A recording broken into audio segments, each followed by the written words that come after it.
3번 버려진 개가 있었습니다. 안락사까지 단 사흘 남은 순간 이 나이에 이 개를 누가 데려가겠어요?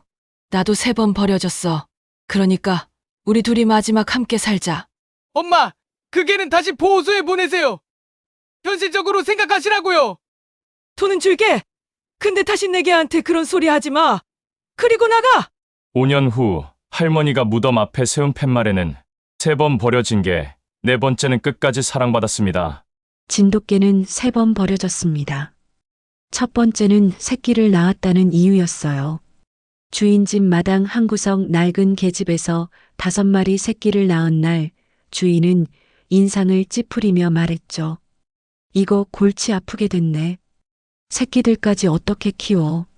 진돗개는 새끼들을 핥으며 꼬리를 살짝 흔들었습니다. 처음으로 엄마가 된 기쁨이었죠.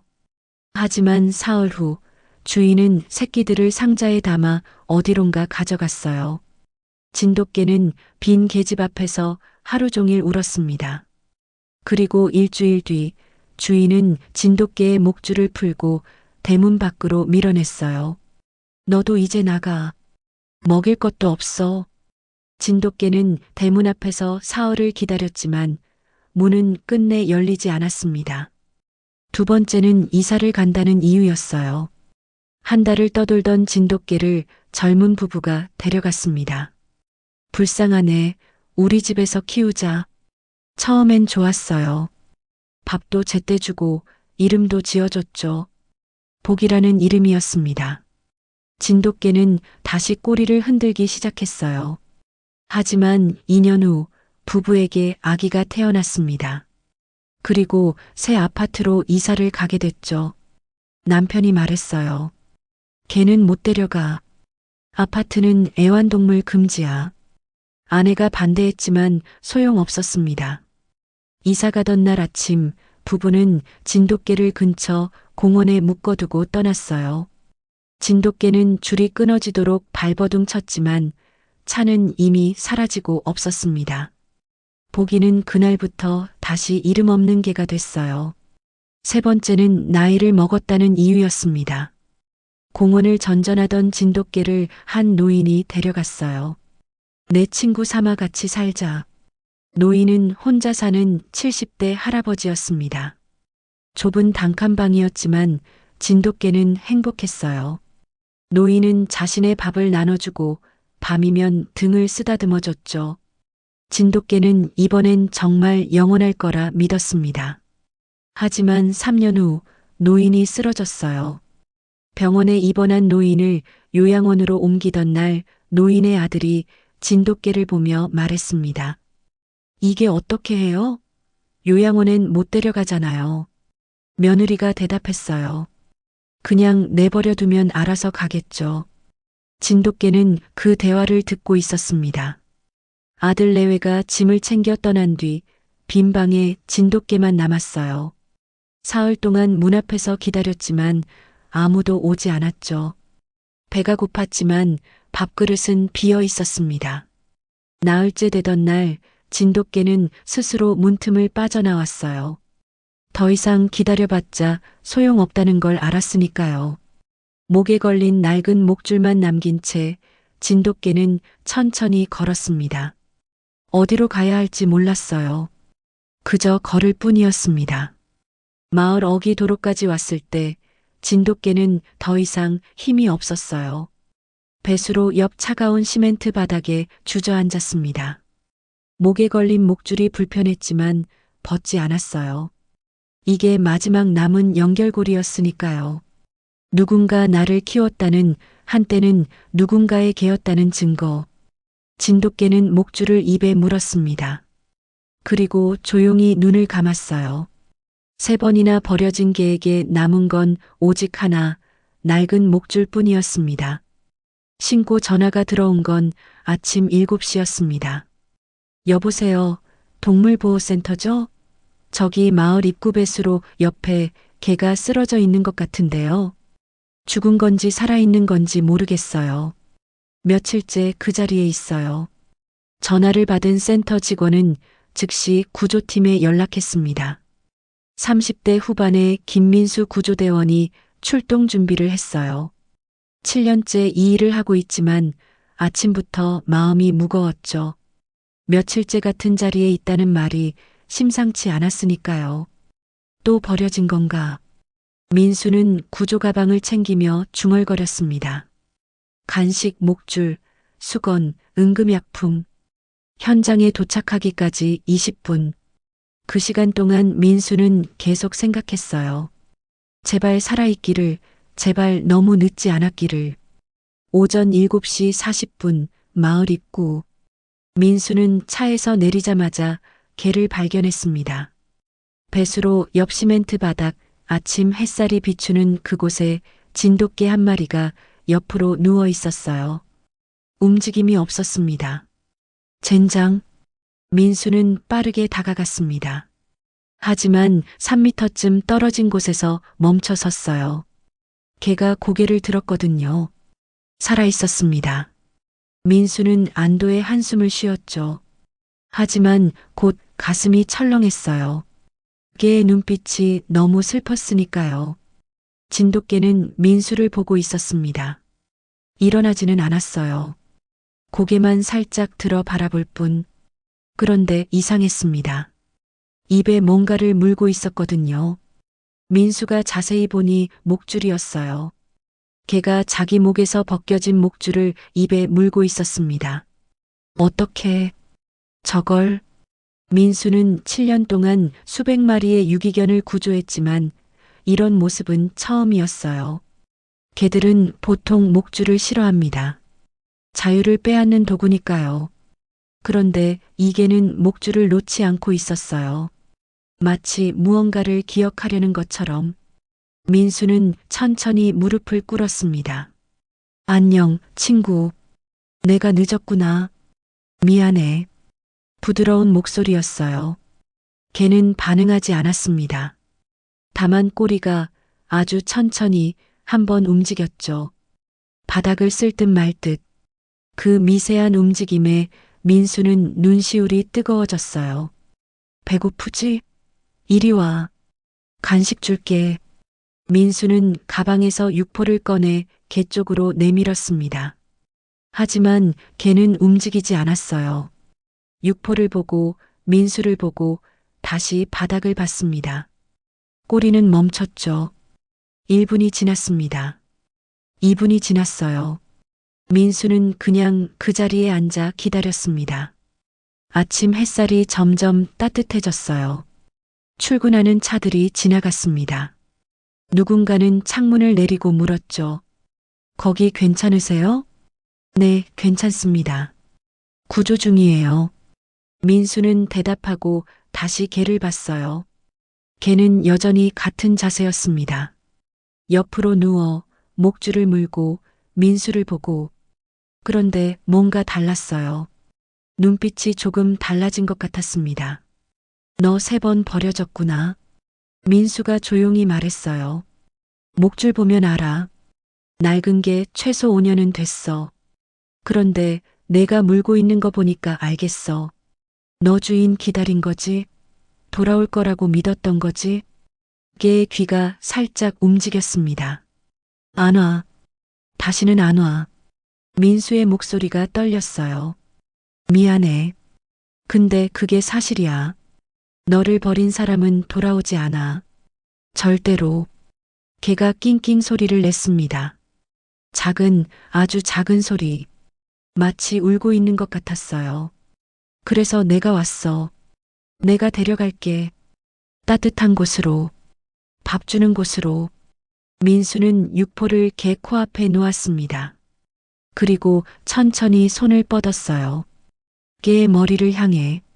개는 움찔했지만 피하지 않았습니다.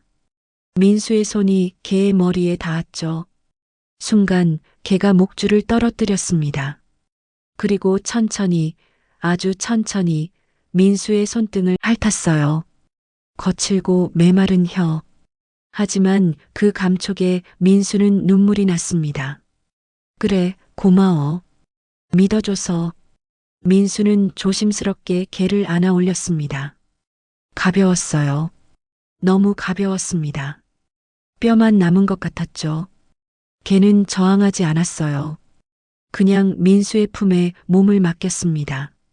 차에 태우기 전 민수는 바닥에 떨어진 낡은 목줄을 주워 들었어요. 이것도 가져갈게. 내 기억이니까. 오전 8시 10분 차가 출발했습니다. 뒷좌석에 누운 진돗개는 창밖을 보고 있었어요. 마을 입구가 점점 멀어졌습니다. 걔는 더 이상 돌아보지 않았죠. 민수가 백미러로 걔를 보며 말했습니다. 이제 시작이야. 내 새로운 시작. 하지만 민수는 알고 있었어요. 진짜 어려운 건 지금부터라는 걸. 3번이나 버려진 개가 다시 사람을 믿게 만드는 일. 그게 얼마나 힘든지. 보호소까지는 30분 거리였습니다. 그 30분 동안 진돗개는 한 번도 눈을 감지 않았어요. 마치 이것마저 꿈일까봐, 깨어나면 또 혼자일까봐 두려운 것처럼. 민수는 운전하면서 계속 말을 걸었습니다. 괜찮아. 이번엔 진짜야. 이번엔 달라. 하지만 걔는 대답하지 않았습니다. 다만 꼬리가 아주 가끔, 아주 조금씩 떨릴 뿐이었죠. 오전 8시 40분 시립동물보호센터. 차에서 내리자마자 들려온 건 개 짖는 소리였습니다. 크고 작은 소리들이 뒤섞여 울려 퍼졌어요. 민수는 진돗개를 조심스럽게 안고 건물로 들어갔습니다. 개는 몸을 잔뜩 움츠렸어요.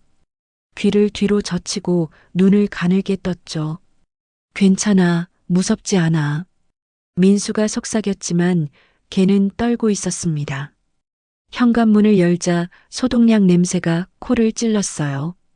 복도 양쪽으로 줄지어 늘어선 철장 안에서 수십 마리의 개들이 일제히 짖기 시작했습니다. 누군가 오면 자기를 데려가 줄까 싶어 더 크게 짖는 거였죠. 하지만 민수 품속의 진돗개는 소리 하나 내지 않았어요. 다만 더 작아질 뿐이었습니다.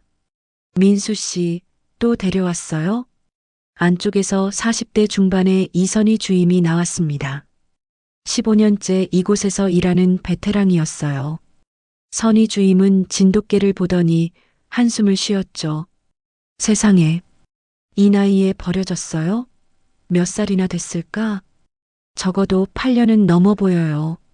아마 10살 가까이 됐을 겁니다. 에휴. 선희 주임은 고개를 저었어요. 10살이면 사람으로 치면 70대입니다. 노견을 입양하는 사람은 거의 없었거든요. 일단 검진부터 하죠. 7번 방 비었나요? 네, 거기 쓰세요. 민수는 진돗개를 7번 검진실로 데려갔습니다. 하얀 타일, 바닥, 차가운 진찰대. 개를 조심스럽게 올려놓았어요. 개는 다리에 힘이 없는지 주저앉았습니다. 검진 결과는 예상보다 심각했어요. 체중이 정상의 60%밖에 안 돼요. 심하게 영양실조고 피부병도 있네요. 이빨도 거의 다 상했어요. 수의사인 박준영 선생이 차트에 기록하며 말했습니다. 다행인 건 내부 장기는 괜찮아요. 일단 며칠 동안 집중 영양 공급하고 상태 지켜봐야 할 것 같네요. 알겠습니다. 민수는 진돗개를 12번 칸막이로 옮겼습니다. 복도 끝, 비교적 조용한 곳이었어요. 2평 남짓한 공간에 물그릇과 밥그릇이 놓였죠. 민수는 사료를 떠서 밥그릇에 담았습니다. 여기서 좀 쉬어. 배고프면 먹고. 하지만 개는 구석에 웅크린 채 밥그릇을 쳐다보지도 않았어요. 오후 1시, 점심시간. 직원들이 모여 밥을 먹으며 얘기했습니다. 민수 씨가 오늘 아침에 데려온 진돗개, 아직도 밥 안 먹었어요. 선희 주임이 걱정스럽게 말했죠. 벌써 몇 시간째예요? 5시간 넘었어요. 물도 안 마셔요. 이러다 탈수 오겠는데. 준영 선생이 한숨을 쉬었습니다. 또 버려질까봐 겁나는 거겠죠. 나이도 많고 이미 3번이나 당했으면 사람이 믿어지겠어요? 그래도 먹어야 살 텐데. 민수는 밥을 먹다 말고 일어났습니다. 제가 가볼게요. 12번 칸막이 앞. 민수가 문을 열고 들어가자 진돗개는 더 구석으로 밀려났어요. 꼬리를 다리 사이에 감추고 고개를 바닥에 붙였습니다. 밥그릇은 그대로였어요. 하나도 먹지 않았죠. 친구야. 민수가 무릎을 꿇고 다가갔습니다. 하지만 개는 눈도 마주치지 않았어요. 마치 자기가 없는 것처럼 행동했죠. 먹어야 해. 안 먹으면 죽어. 민수는 손으로 사료를 집어개 코앞에 가져다 댔습니다. 하지만 개는 고개를 돌렸어요. 제발. 민수의 목소리가 떨렸습니다. 나한테는 화내도 돼. 물어도 돼. 근데 밥은 먹어야 해. 제발. 하지만 개는 반응하지 않았습니다. 저녁 6시. 민수는 퇴근 시간이 지났지만 남아 있었어요. 12번 칸막이 앞에 앉아서 개를 지켜보고 있었죠. 개는 여전히 같은 자세였습니다. 8시간째 움직이지 않았어요. 선희 주임이 옆에 와서 앉았습니다. 민수 씨, 집에 가요. 내일 또 와야죠. 주임님, 이게 어떻게 될까요? 민수가 물었어요. 솔직히 어려워요. 선희 주임은 한숨을 쉬었습니다. 나이도 많고 사람을 안 믿고 밥도 안 먹고 이런 개를 누가 데려가겠어요? 게다가 진돗개잖아요. 요즘 사람들은 작고 귀여운 개를 원해요. 그럼 3개월 기다려 봐야죠. 3개월 안에 입양 안 되면. 선희 주임은 말을 끝맺지 못했어요. 굳이 말하지 않아도 알았으니까요. 안락사. 그게 이곳의 규칙이었습니다. 3개월이면 너무 짧아요. 나도 알아요. 근데 어쩌겠어요. 여기 자리도 없고 예산도 없어요. 민수는 칸막이 안에 진돗개를 봤습니다. 여전히 구석에 웅크리고 있었어요. 밥그릇은 그대로였죠. 이 개는 포기한 거야. 민수는 생각했습니다. 살고 싶다는 의지 자체를 잃어버린 거라고. 3번이나 버려지면서 모든 희망이 사라진 거라고. 밤 9시. 민수는 결국 일어섰습니다. 더 있어봤자 소용없었으니까요. 칸막이 문을 닫으려는 순간 민수는 멈췄어요. 진돗개가 고개를 들고 있었습니다.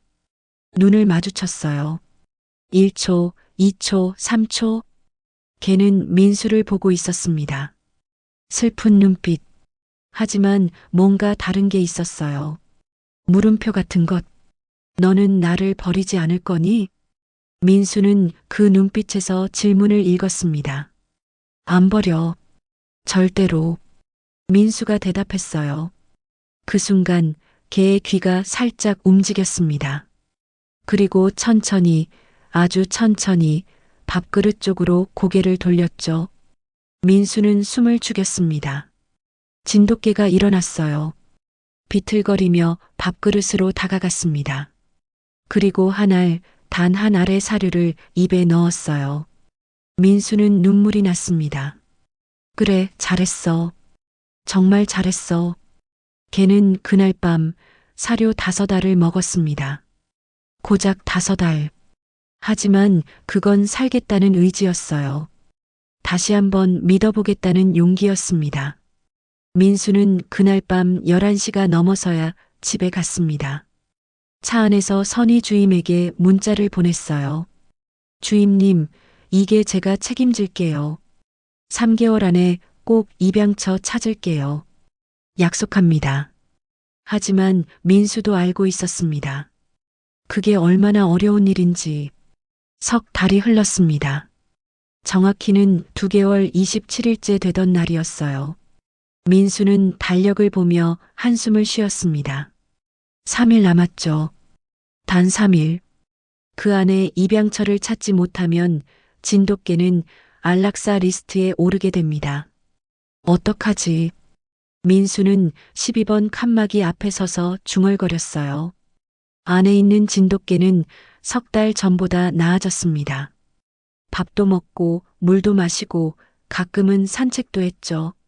하지만 여전히 사람을 피했어요. 민수에게만 조금 마음을 열었을 뿐 다른 사람이 오면 구석으로 숨었습니다. 지난 석 달 동안 15팀이 이계를 보러 왔어요. 하지만 모두 고개를 저었죠. 너무 늙었어요. 진돗개는 사나워서 좀 더 어리고 귀여운 애 없나요? 민수는 그때마다 설득했습니다. 착하다고, 순하다고, 조금만 시간을 주면 마음을 연다고. 하지만 소용없었어요. 사람들은 이미 결정하고 온 거였으니까요. 어린 개를 데려가겠다고. 오전 10시, 선희 주임이 민수에게 다가왔습니다. 민수 씨, 3일 후면. 알아요. 민수는 고개를 숙였어요. 더 기다릴 순 없어요. 규칙이니까. 그리고 여기 자리도 꽉 찼어요. 어제도 유기견 5마리가 들어왔어요. 알아요, 주임님. 정말 알아요. 민수의 목소리가 떨렸습니다. 근데 이게는 포기하면 안 될 것 같아서요. 제가 구했잖아요. 제가 먹이라고 했잖아요. 살라고 했어요. 선희 주임은 민수의 어깨에 손을 얹었어요. 미안해요. 나도 정말 미안해요. 그때였습니다. 현관문이 열리는 소리가 들렸어요. 누군가 들어왔습니다. 민수는 고개를 들었죠. 한 할머니가 천천히 걸어오고 있었어요. 등이 조금 굽은 70대로 보이는 할머니. 회색 머리를 짧게 자르고 낡은 점퍼를 입었습니다. 손에는 보자기로 싼 뭔가를 들고 있었어요. 저기, 실례합니다. 할머니의 목소리는 작았지만 단단했습니다. 어떻게 오셨어요? 선희 주임이 물었어요. 개를 입양하러 왔어요. 아, 그러시군요. 이쪽으로 오세요. 어떤 종류를 원하세요? 나이 든 개요. 선희 주임이 멈칫했습니다. 네, 나이 든 개요? 네. 늙은 게 있으면 보여주세요. 선희 주임과 민수가 눈을 마주쳤어요. 민수는 가슴이 뛰기 시작했습니다. 할머니, 왜 하필 늙은 개를요? 젊은 강아지들도 많은데. 선희 주임이 조심스럽게 물었습니다. 할머니는 잠시 침묵했어요.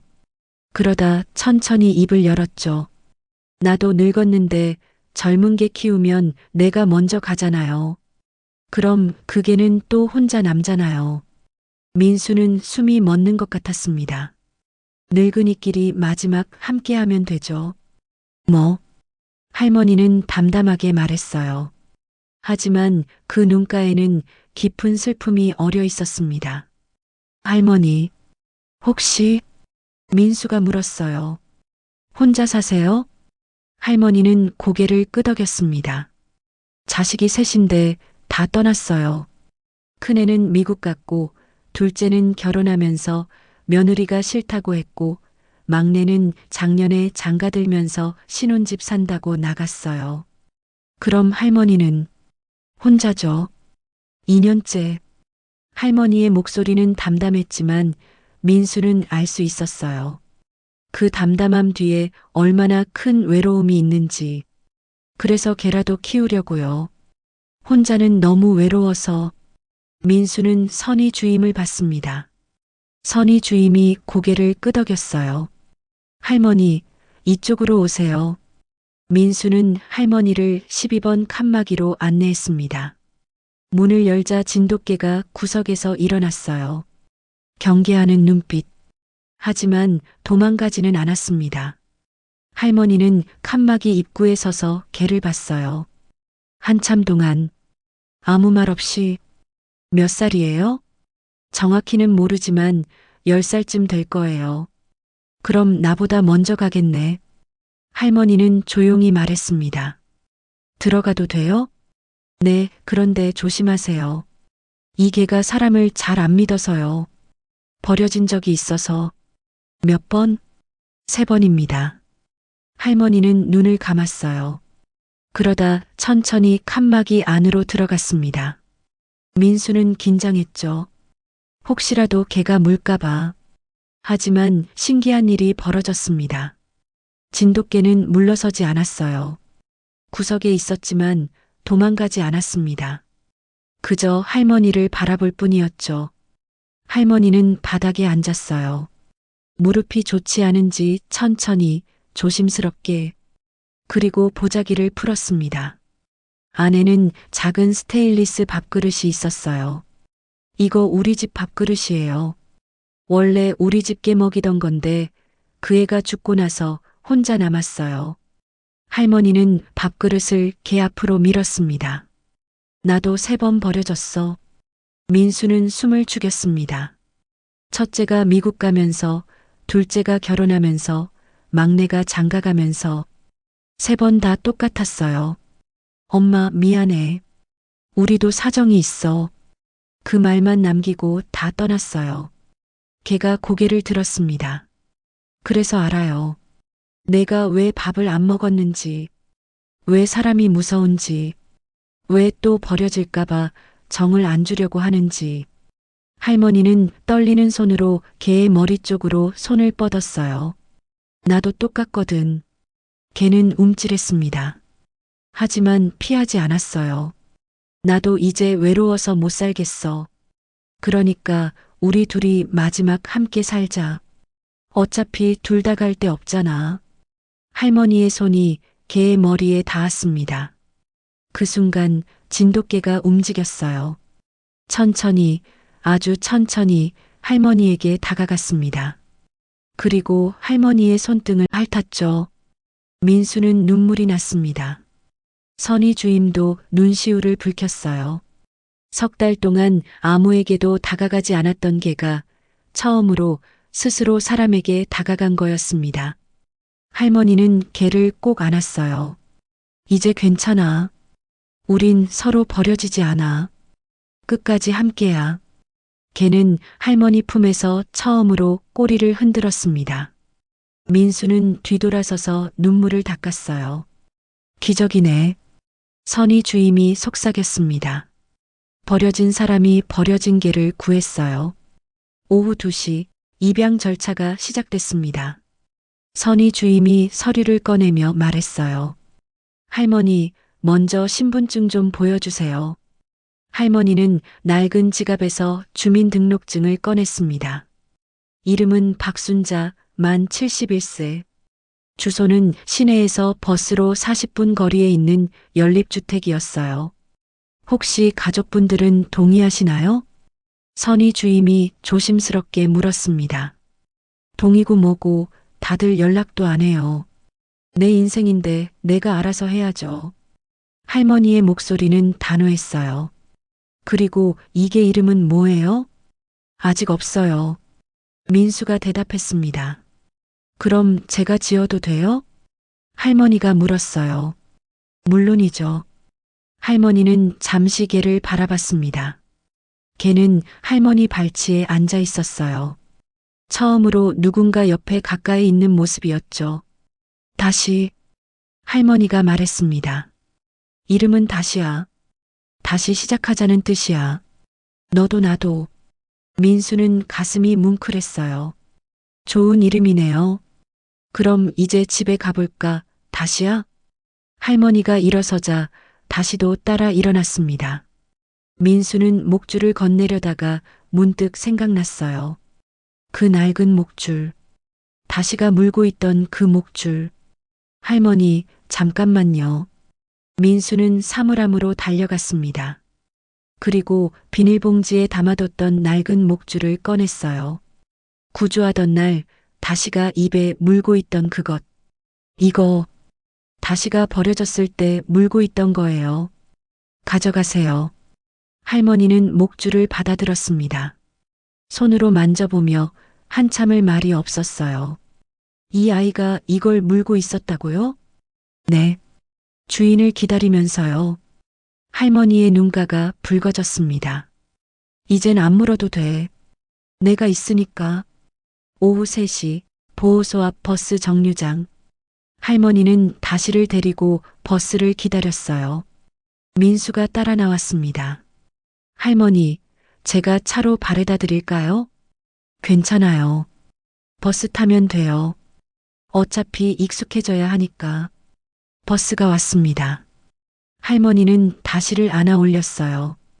가벼웠습니다. 너무 가벼웠죠. 버스 기사가 눈썹을 찌푸렸어요. 걔는 안 돼요. 아니, 이거 작은데요. 안고 있을게요. 그래도 규정상. 아저씨, 제발. 이 아이 데리고 집에 가야 해요. 할머니의 목소리가 떨렸습니다. 버스 기사는 한숨을 쉬었어요. 에이, 그냥 타세요. 빨리. 고맙습니다.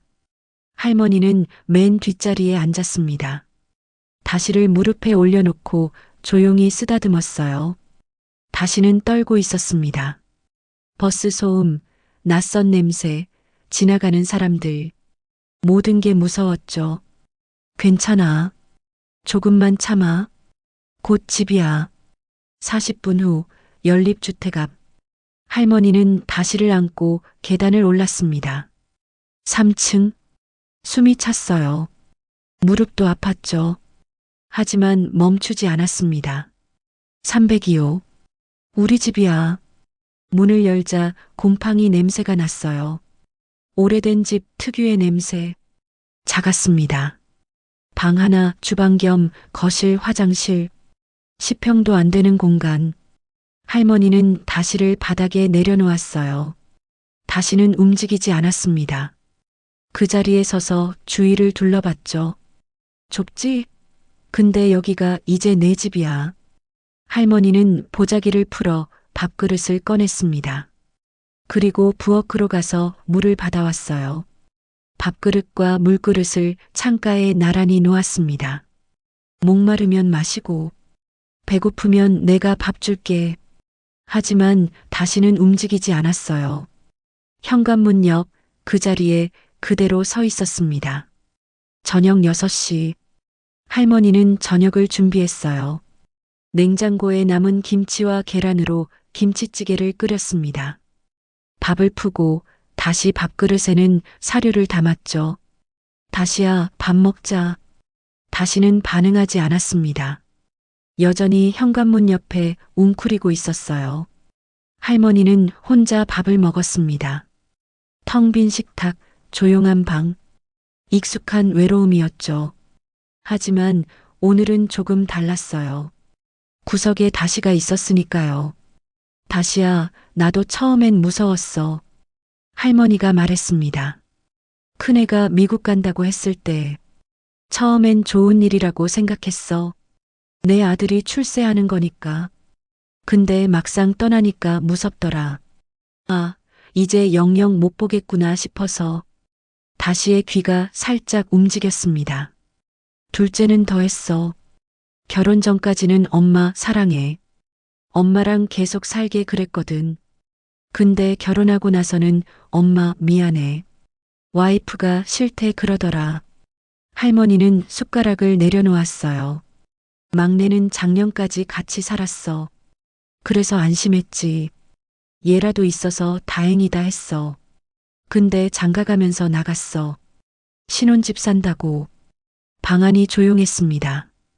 그날 밤 처음 혼자 잤을 때 내가 지금 느끼는 것처럼 무서웠어. 이제 나 혼자네. 아무도 없네 그 생각만 들더라. 할머니는 일어나서 라디오를 켰습니다. 낡은 라디오에서 트로트가 흘러나왔어요. 그래서 이거 켜놓고 살아. 사람 목소리라도 들으려고. 밤 9시. 할머니는 이불을 폈습니다. 얇은 이불 한 채. 다시는 여전히 현관문 옆에 있었어요. 다시야, 여기 와서 자. 할머니가 이불 끝을 톡톡 두드렸습니다. 하지만 다시는 오지 않았죠. 그래, 무서우면 거기 있어도 돼. 할머니는 불을 껐어요. 어둠이 내렸습니다. 라디오만 작게 켜져 있었죠. 1시간이 지났습니다. 할머니는 잠들지 못했어요. 다시가 걱정됐으니까요. 혹시 도망가려는 건 아닐까? 혹시 밤새 떨고 있는 건 아닐까? 그때 작은 소리가 들렸습니다. 스르륵. 발톱이 바닥을 긁는 소리였어요. 할머니는 눈을 떴습니다. 어둠 속에서 다시가 움직이고 있었죠. 천천히, 아주 천천히 이불 쪽으로 다가오고 있었습니다. 할머니는 숨을 죽였어요. 움직이지 않았습니다. 다시는 이불 끝까지 왔어요. 그리고 멈췄습니다. 한참을 망설이더니 조심스럽게 이불 끝자락에 머리를 기댔죠. 할머니는 눈물이 났습니다. 그래, 잘했어. 정말 잘했어. 할머니는 떨리는 손으로 다시의 머리를 쓰다듬었어요. 다시는 눈을 감았습니다. 그날 밤 두 존재는 처음으로 혼자가 아니었습니다. 버려진 할머니와 버려진 개. 서로에게 기대어 잠든 그들은 마침내 집을 찾았습니다. 다음 날 아침 할머니는 일찍 눈을 떴습니다. 새벽 5시. 평생 습관대로 일어난 거였어요. 이불 끝에 다시가 자고 있었습니다. 작게 웅크린 채 할머니는 움직이지 않았어요. 다시를 깨울까봐. 하지만 다시는 이미 깨어 있었습니다. 눈을 뜨고 할머니를 보고 있었죠. 일어났어? 배고프지? 할머니는 조심스럽게 일어났어요. 무릎이 뻐근했습니다. 부엌으로 가서 다시 밥그릇에 사료를 담았죠. 그리고 자신의 아침도 준비했습니다. 된장찌개와 김치. 다시야, 밥 먹어. 다시는 천천히 일어났어요. 밥그릇 앞으로 갔습니다. 그리고 먹기 시작했죠. 어제보다 조금 더 많이. 할머니는 안도의 한숨을 쉬었습니다. 그래, 잘 먹어. 살 좀 쪄야 해. 아침을 먹고 나서 할머니는 설거지를 했어요. 다시는 거실 한 구석에 앉아 할머니를 지켜봤습니다. 할머니가 움직이는 걸 한순간도 놓치지 않으려는 듯. 화장실 가도 괜찮아. 나 안 도망가. 할머니가 웃으며 말했지만 다시는 여전히 긴장하고 있었어요. 오전 9시. 할머니는 외출 준비를 했습니다. 장을 봐야 했거든요. 냉장고가 거의 비어 있었어요. 다시야, 엄마 잠깐 나갔다 올게. 그 말에 다시가 벌떡 일어났습니다. 할머니를 쫓아와 현관문 앞에 섰어요. 안 돼, 너는 집에 있어야 해. 할머니가 말했지만 다시는 꿈쩍하지 않았습니다. 꼬리를 내리고 떨면서 할머니를 바라봤죠. 또 버리는 거구나. 그 눈빛이 그렇게 말하고 있었습니다. 할머니는 가슴이 아팠어요. 안 버려. 진짜야. 1시간만 있으면 와. 하지만 다시는 믿지 못했습니다. 할머니가 신발을 신고 문 손잡이를 잡는 순간 다시가 낑낑 소리를 냈어요. 애절한 소리. 할머니는 멈췄습니다. 그래, 알았어. 같이 가자. 할머니는 다시의 목줄을 챙겼어요. 그 낡은 목줄. 그리고 다시를 안아 올렸습니다. 무거워서 못 가는 줄 알았지? 아직은 할만해. 계단을 내려가는 게 힘들었어요. 숨이 찼습니다. 2층에서 잠깐 쉬었죠. 다시야, 엄마가 늙어서 미안해. 1층에 내려와 다시를 내려놓았습니다. 목줄을 채우고 천천히 걸었어요. 시장까지는 걸어서 10분 거리. 처음 밖에 나온 다시는 모든 게 무서웠습니다. 지나가는 차, 사람들, 개 짖는 소리. 할머니 다리에 바짝 붙어서 걸었어요. 괜찮아. 무서워하지 마. 시장에 도착했습니다. 채소가게, 정육점, 생선가게. 할머니는 장을 보며 다시를 안고 다녔어요. 무거웠지만 내려놓지 않았습니다. 할매, 개 키워요? 채소가게 주인이 물었어요. 네, 어제 데려왔어요. 나이가 좀 있어 보이네요? 그래서 좋아요. 나이 든 것들끼리. 주인이 웃었습니다. 그것도 그렇네. 근데 무거우시겠는데 제가 들어드릴까요? 괜찮아요. 이 정도는 할 수 있어요. 오후 12시 집으로 돌아왔습니다. 할머니는 장바구니를 내려놓고 주저앉았어요. 팔이 저렸습니다. 허리도 아팠죠.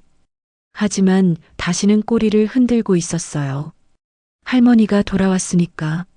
맞지? 엄마 도망 안 갔지? 점심을 먹고 할머니는 낮잠을 잤습니다. 다시는 할머니 옆에 누웠어요. 2시간 내내 할머니를 지켰습니다. 오후 4시 할머니가 일어나자 다시도 일어났어요. 할머니는 빗자루를 들고 청소를 시작했습니다. 다시는 따라다니며 지켜봤죠. 원래 이렇게 안 깨끗했는데 내가 있으니까 청소해야겠다 싶어. 저녁을 준비하는 할머니 옆에 다시가 앉았습니다. 부엌 바닥 할머니가 보이는 곳. 할머니는 감자를 깎으며 말했어요. 나도 혼자 있을 땐 대충 살았어. 라면 끓여 먹고 그냥 누워 있고. 근데 내가 있으니까 뭔가 해야 할 것 같아. 밤 8시. 할머니는 다시를 데리고 산책을 나갔습니다. 아파트 단지 뒷산길. 가로등이 켜진 산책로. 여기 좋아. 조용하고 사람도 별로 없어. 다시는 처음엔 긴장했지만 점점 편안해졌어요. 풀 냄새를 맡고 땅을 킁킁거렸습니다. 그때였습니다. 반대편에서 큰 개를 데리고 산책하는 남자가 왔어요. 리트리버였습니다. 덩치가 컸죠. 다시가 얼어붙었습니다. 리트리버가 다가왔어요. 꼬리를 흔들며 인사하려는 거였습니다. 하지만 다시는 겁에 질렸어요. 뒤로 물러나며 낑낑거렸죠. 괜찮아요. 우리 개 안 물어요. 남자가 말했지만 할머니는 다시를 안아 올렸습니다. 미안해요. 얘가 아직 다른 개들 무서워해서. 집으로 돌아오는 길, 다시는 할머니 품에서 떨고 있었어요. 할머니는 다시를 쓰다듬으며 말했습니다. 무서웠지? 괜찮아. 엄마가 지켜줄게. 일주일이 지났습니다. 다시는 조금씩 변했어요. 밥을 더 많이 먹었고 할머니가 화장실 갈 때 따라오지 않았습니다. 창가에 앉아 밖을 보기도 했죠. 하지만 여전히 할머니가 외출할 때는 불안해했어요. 2주째 되던 날, 할머니는 병원에 가야 했습니다. 고혈압 약을 받으러. 병원은 멀었어요. 왕복 2시간. 다시야, 오늘은 혼자 있어야 해. 병원은 개 못 데려가. 다시는 할머니를 똑바로 봤습니다. 2시간만 있으면 와. 약속해. 할머니는 밥그릇에 간식을 가득 담아놓고 나갔어요. 문을 닫는 순간 다시의 우는 소리가 들렸습니다. 병원은 복잡했어요. 대기 시간이 길었습니다. 할머니는 계속 시계를 봤죠. 2시간 반이 지났습니다. 할머니는 서둘러 집으로 돌아왔어요. 계단을 뛰어 올라갔습니다. 숨이 찼지만 멈추지 않았죠. 다시야, 엄마 왔어. 문을 열었습니다. 집이 조용했어요. 너무 조용했습니다. 다시야? 할머니는 심장이 쿵 내려앉았어요. 다시가 보이지 않았습니다. 다시야, 어디 있어? 거실, 부엌, 화장실. 없었어요. 창문은 닫혀 있었습니다. 문도 잠겼었어요. 제발. 할머니는 방 구석구석을 찾았습니다. 그리고 이불장을 열었어요. 거기 다시가 있었습니다. 이불 사이에 웅크리고 떨면서 할머니의 옷을 물고 있었어요. 다시야. 할머니는 다시를 끈에 안았습니다. 다시는 할머니 품에서 흐느끼듯 낑낑거렸어요. 미안해, 늦어서 미안해. 2시간 반 걸렸어. 미안해. 할머니는 눈물을 흘렸습니다. 그날 밤 할머니는 다짐했어요. 앞으론 널 혼자 두지 않을게. 병원도 같이 가. 어디든 같이 가자. 다시는 할머니 품에서 처음으로 편안하게 잠들었습니다. 3개월이 흘렀습니다. 봄이 왔어요. 할머니와 다시는 이제 하나의 리듬으로 살았습니다. 아침 6시에 일어나고 7시에 산책하고 8시에 아침을 먹었죠. 할머니는 다시 없이 단 한 번도 외출하지 않았어요. 병원도 시장도 은행도 모두 함께 갔습니다. 다시는 살이 쪘습니다. 털에 윤기가 났어요.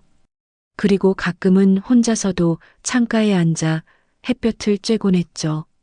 하지만 할머니가 보이지 않으면 여전히 불안해했습니다. 어느 토요일 오후, 할머니는 거실 창문을 열고 환기를 시켰어요. 따뜻한 봄바람이 들어왔습니다. 다시는 창가에 앉아 밖을 보고 있었죠. 그때였습니다. 초인종이 울렸어요. 딩동. 다시가 벌떡 일어났습니다. 누가 오는 건 늘 불안했거든요. 누구세요? 할머니가 물었습니다. 엄마, 나야. 준호. 할머니는 깜짝 놀랐어요. 막내 아들이었습니다. 1년 만이었죠. 문을 열자 30대 중반의 남자가 서 있었습니다. 정장 차림에 피곤한 얼굴. 어머, 준호야. 무슨 일이야? 그냥 엄마 보고 싶어서요. 하지만 그 말투는 어색했어요. 할머니는 알았습니다. 뭔가 일이 있구나. 들어와. 준호가 집에 들어섰습니다. 그리고 거실에 있던 다시를 봤어요. 엄마, 이게 뭐예요? 개야. 내가 키우는. 갑자기 왜 개를요? 준호의 목소리에 짜증이 섞였습니다. 다시는 구석으로 물러났어요. 외로워서, 혼자 있기 싫어서. 그러시면 연락하시지. 제가 가끔 올게요. 할머니는 씁쓸하게 웃었습니다. 1년 만에 한 번 오는 게 가끔이야? 준호는 대답하지 못했어요. 할머니는 차를 끓이러 부엌으로 갔습니다. 준호는 다시를 보며 인상을 찌푸렸죠. 야, 저리 가. 손을 휘둘렀습니다. 다시는 더 구석으로 밀려났어요. 꼬리를 다리 사이에 감췄죠. 차를 마시며 준호가 말했습니다. 엄마, 사실은 돈이 좀 필요해서 왔어요. 얼마? 300만 원? 준호는 고개를 숙였어요. 회사가 어려워져서요. 빚도 있고. 할머니는 한숨을 쉬었습니다. 통장에 500 있어. 그거 줄게. 고맙습니다, 엄마. 그리고 준호가 덧붙였습니다. 근데 엄마, 그게는 좀. 뭐? 엄마 나이에 개 키우기 힘드시잖아요. 제가 보호소에 다시 맡겨드릴까요? 순간 다시가 몸을 떨었습니다. 할머니는 찻잔을 내려놓았어요. 뭐라고? 아니, 엄마. 만약에 엄마가 넘어지시거나 아프시면 누가 그게 돌봐요? 지금 보내는 게 나아요. 내가 무슨 상관이야? 할머니의 목소리가 차가워졌습니다. 엄마를 위해서 하는 말이에요. 너를 위해서 하는 말이지. 내가 아프면 내가 귀찮아지니까. 엄마, 나가. 할머니가 일어섰어요. 돈은 줄게. 근데 다신 내 개한테 그런 소리 하지 마. 그리고 내 인생에 이래라 저래라 하지도 마. 준호는 어이없다는 표정이었습니다. 엄마, 제 말이 틀렸어요? 현실적으로. 현실은 내가 1년 동안 한 번도 안 왔다는 거야. 그게 현실이야. 할머니는 방으로 가서 통장을 꺼냈습니다. 그리고 준호에게 던지듯 건넸어요. 가져가. 그리고 이제 오지 마. 내가 날 버린 것처럼 나도 너 없이 살 거야. 엄마, 그게 무슨, 나가라고 했어. 할머니가 소리쳤습니다. 평생 온순했던 할머니가 처음으로 소리를 질렀어요. 준호는 통장을 들고 나갔습니다. 문이 쾅 닫혔죠. 집이 조용해졌습니다. 할머니는 주저앉았어요. 손이 떨렸습니다. 화가 나고 슬프고 허무했죠. 그때 다시가 다가왔습니다. 천천히 조심스럽게. 할머니 무릎에 머리를 기댔어요. 다시야. 할머니는 다시를 안았습니다. 그리고 울었어요. 참았던 눈물이 터졌습니다. 미안해. 무서웠지? 또 버려질까봐 무서웠지? 다시는 할머니를 핥았어요. 한참 후 할머니는 일어났습니다. 산책 가자. 저녁 7시 뒷산 산책로. 할머니는 다시와 함께 걸었어요. 울타리가 있는 전망대까지 왔습니다. 거기서 마을이 내려다 보였죠. 다시는 울타리 옆에 앉아 마을을 바라봤어요. 저 아래 어딘가에 자기를 버린 사람들이 살고 있었습니다. 첫 번째 주인, 두 번째 주인, 세 번째 주인. 할머니는 다시 옆에 앉았어요. 저기 어딘가에 내 옛날 주인들이 있겠지? 다시는 대답하지 않았습니다. 나도 저기 어딘가에 내 아들들이 있어. 미국에 간 큰애 결혼해서 멀어진 둘째. 오늘 돈만 가져간 막내. 할머니는 다시의 머리를 쓰다듬었어요. 근데 알아? 난 이제 괜찮아. 내가 있으니까. 다시가 할머니를 올려다봤습니다. 다시야, 나는 안 가. 어디도 안 가. 할머니의 목소리는 단호했어요. 내가 널 버릴 일도 없고 널 데려갈 사람도 없어. 오늘 봤지? 내 아들이 널 보내라고 해도 안 보냈어. 앞으로도 그래. 할머니는 다시를 꼭 안았습니다. 우린 끝까지 함께야. 내가 죽을 때까지. 아니, 내가 죽을 때까지. 둘 중 누가 먼저 가든 그때까지 함께야. 다시는 할머니 무릎에 머리를 기댔어요. 그리고 처음으로 소리를 냈습니다. 짖은 게 아니었어요. 낮고 길게 마치 대답하는 것 같은 소리. 응. 할머니는 눈물을 닦았습니다. 고마워. 믿어줘서. 그날 밤 집으로 돌아온 두 사람은 저녁을 먹었어요. 할머니는 다시 밥그릇에 고기를 더 얹어줬습니다. 오늘 특식이야. 엄마가 너 지켜서 기뻐서. 밤 10시. 이불을 펴고 누웠습니다. 다시는 이번엔 이불 끝이 아닌 할머니 옆에 누웠어요. 처음으로. 어머, 여기 와도 돼? 다시는 할머니 팔에 머리를 기댔습니다. 할머니는 다시를 꼭 안았어요. 그래, 여기가 내 자리야. 그날 밤 이후 다시는 혼자 울지 않았습니다. 할머니가 화장실에 가도 잠깐 밖에 나가도 더 이상 불안해하지 않았어요. 왜냐하면 알았으니까요. 할머니는 돌아온다는 것을, 절대 자기를 버리지 않는다는 것을. 창밖으로 봄달이 떠올랐습니다. 할머니와 다시는 서로의 온기를 느끼며 잠들었어요. 두 존재는 더 이상 혼자가 아니었습니다. 5년이 흘렀습니다. 할머니는 이제 76세가 됐어요. 머리는 더 휘어졌고 허리는 더 굽었습니다. 하지만 매일 아침 6시면 일어나 다시와 산책을 나갔어요. 비가 오나 눈이 오나. 다시도 나이를 먹었습니다. 15살. 사람으로 치면 80대였죠. 걸음이 느려졌어요. 뒷다리에 힘이 없어졌습니다. 하지만 할머니 옆이라면 어디든 따라갔어요. 그 5년 동안 두 사람은 행복했습니다.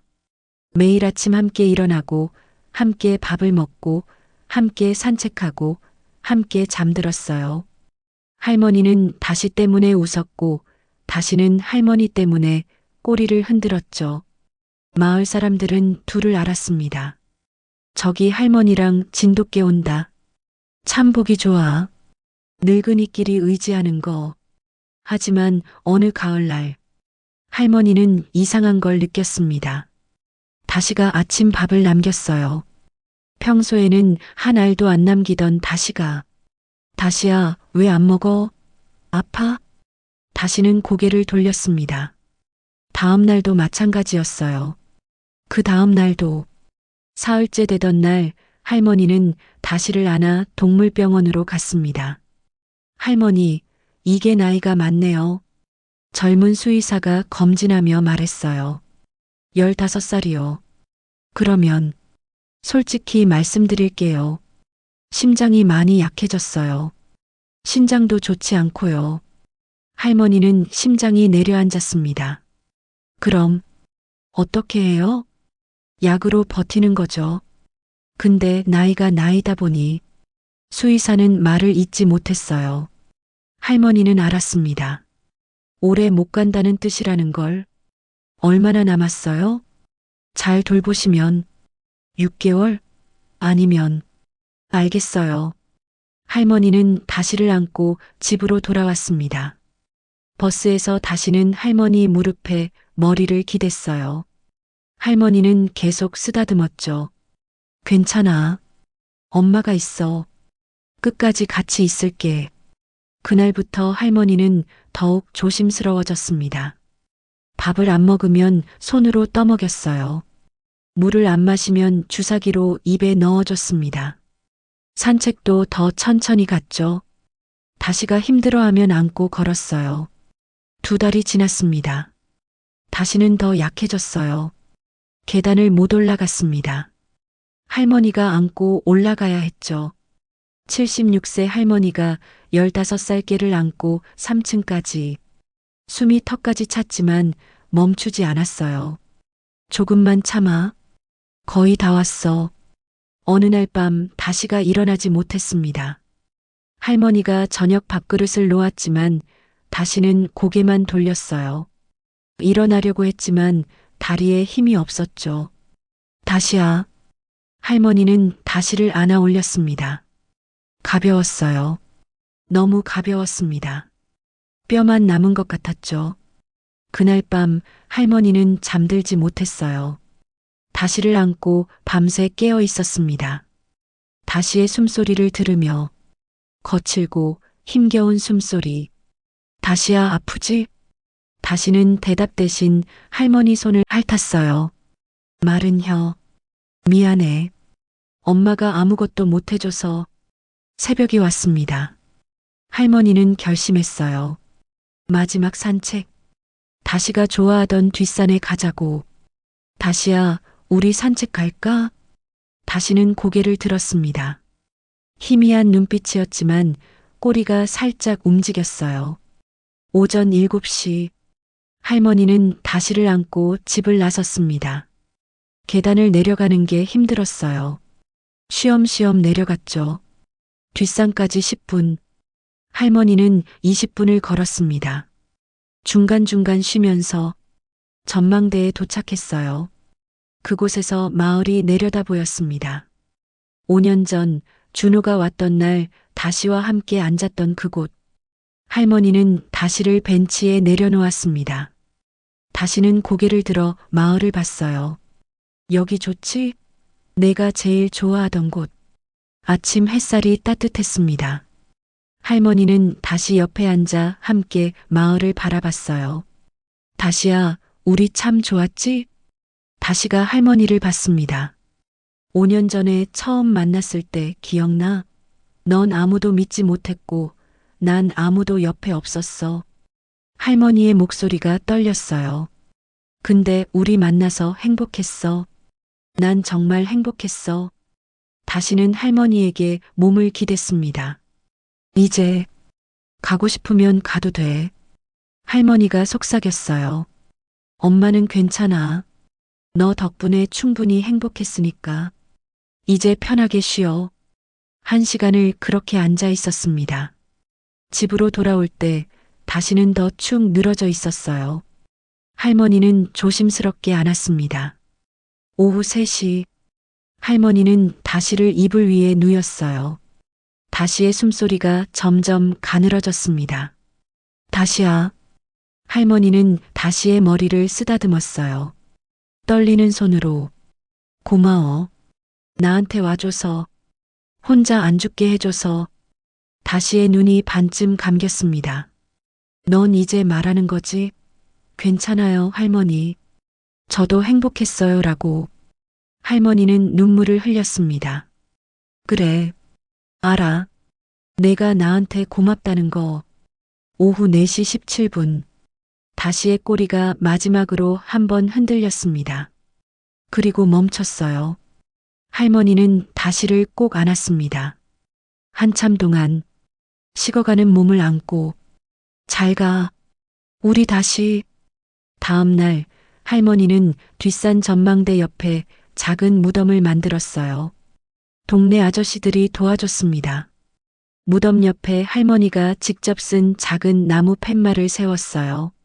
3번 버려졌던 게 4번째는 끝까지 사랑받았습니다. 그 아래 작은 글씨로 덧붙였죠. 다시야 고마웠어. 할머니도 너 때문에 버려지지 않았어. 일주일 후 할머니는 다시 혼자가 됐습니다. 하지만 예전과는 달랐어요. 아침 6시에 일어나 뒷산에 갔어요. 다시 무덤 앞에 앉아 말을 걸었습니다. 다시야, 엄마 왔어. 오늘도 날씨 좋다. 장을 보고 돌아와 2개의 밥그릇을 꺼냈습니다. 하나는 자기 것, 하나는 비어있는 다시 것. 다시야, 밥 먹자. 밤에는 이불을 펴고 다시가 누웠던 자리를 쓰다듬었어요. 잘 자, 우리 다시. 할머니는 더 이상 외롭지 않았습니다. 5년 동안 함께했던 기억이 있었으니까요. 버려진 자신을 구해준, 마지막까지 곁을 지켜준 다시가 있었으니까요. 마을 사람들은 가끔 물었어요. 할머니, 또 개 안 키우세요? 할머니는 고개를 저었습니다. 아니야. 다시 하나면 충분해. 창밖으로 겨울 첫눈이 내렸습니다. 할머니는 창가에 앉아 눈을 바라봤어요. 그리고 조용히 미소 지었습니다. 다시야, 눈 온다. 내가 좋아하던 눈. 집은 조용했지만 텅 비지 않았어요. 다시는 떠났지만 영원히 할머니 곁에 있었습니다.